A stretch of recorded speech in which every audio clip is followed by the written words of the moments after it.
Welcome friends to the last lecture of our corporate valuation, where we have till now seen the DCF calculation method and relative valuation method and other methods, but which will not be applicable to our startup valuation method. So whenever you do a startup valuation, there is a different kind of valuation scenario which we will look into, and we will study today the theory part as well as the some part of the practical. So let us look at the slides first. Yeah.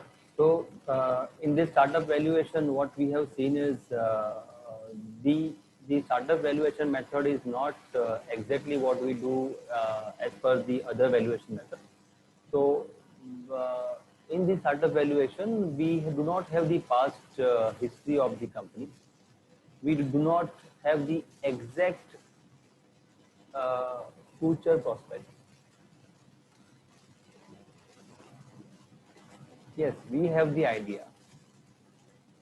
On basis of this, someone will not be able to invest or clarify what is the valuation of the company. So there are the different kind of the method for the startup valuation. So let us look at the how the investment pattern in the startup valuation.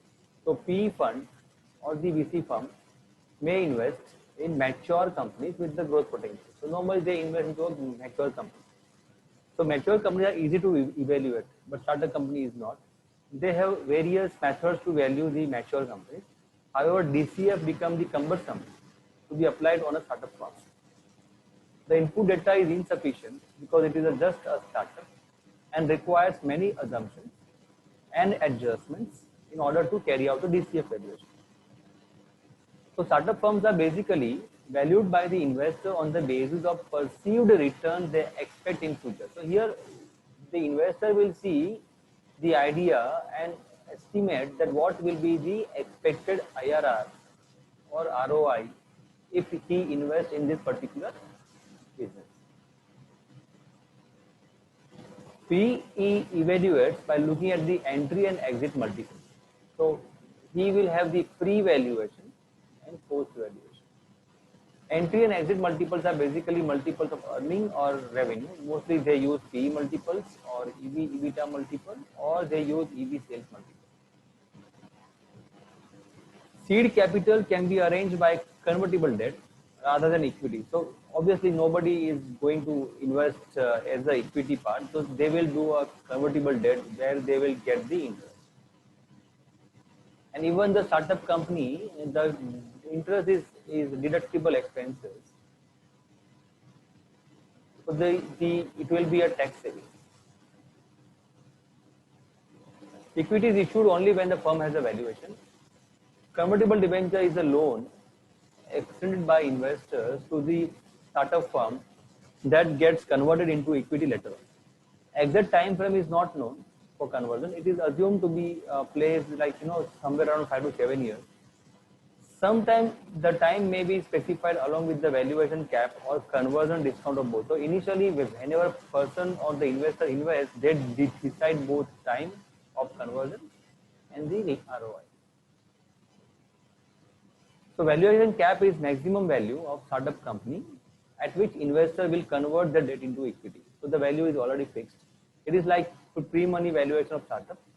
Conversion discount is a discount in the equity value when the debt converted into equity. So for example, if the company A has issued a debt to Mr. A, so the it will be discussed between them, and whenever there is the equity issued, it will be issued at a discount, maybe as a private placement or maybe as a part of some other stuff like offer for sale or a private placement.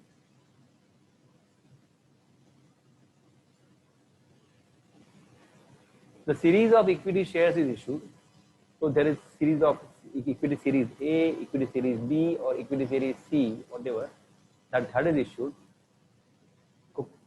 Convertible debenture investor will be issued series A equity shares, then he will have an exit and equity series B will come and C will come and so on. Each round of equity financing sets pre-financing valuation of startup firm and determines its equity takeover. We will see how the pre-financing valuation is done. In subsequent equity financing, previous equity shareholder may sell off their stake and exit, leaving room for their new investors. So each investor class comes with an expected return over the investment horizon, maybe 3 years for the seed capital, then 5 years for the growth capital, and then valuation. The equity series of funding is possible only when value can be assigned. So only when 3-4 years has gone or 5 to 7 years is gone for the startup company. Only when startup firm is confident about the valuation, they start the equity round. Till then, they will have the convertible debenture. Pre and post money valuation will arise due to financing events that take place with the startup firm. So first is pre-money valuation. Is the valuation of the target company. Target startup companies are the before the financing event. Means when a person is investing in a company, startup company, before investing they have the valuation of the startup company. So it is called as the pre-money valuation. And the post-money valuation of the startup company is after the financing event. So after investment, they have the valuation.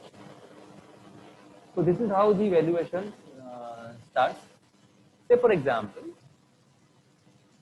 if investor invests amount of money, say X, this is rupees X, and takes Y% of the ownership stake, so say 20%, 30%, then pre and post money valuation of the company will be, let us take the pre money valuation, amount of investment, that is X, divided by Y%, so what is the percentage of stake, and minus X, and the post money valuation is X, that's amount of investment divided by Y percentage. Let us take an example.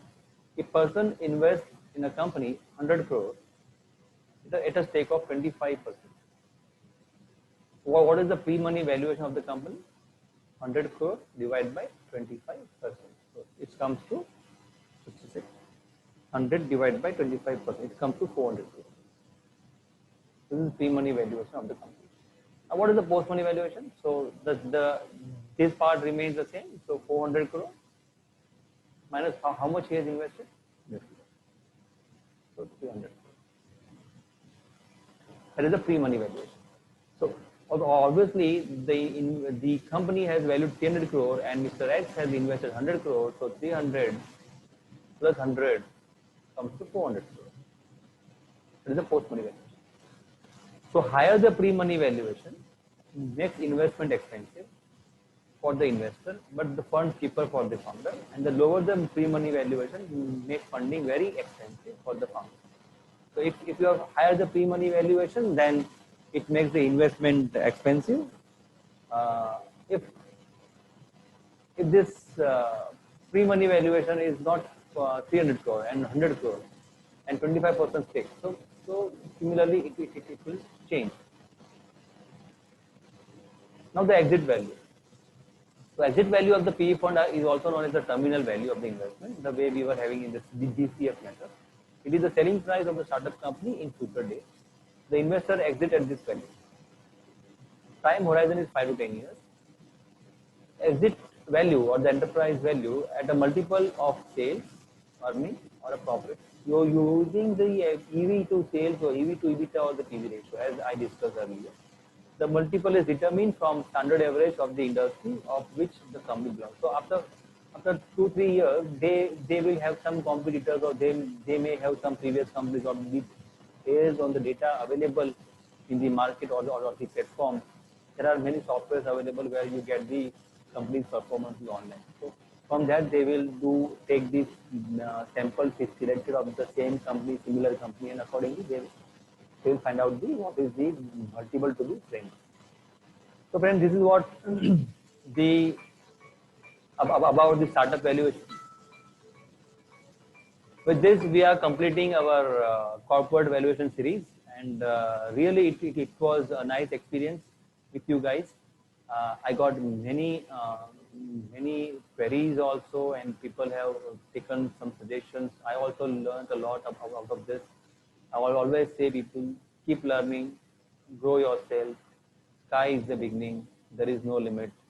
So with this, the corporate valuation series is over. Now I'll come with the strategic cost management series from the next week.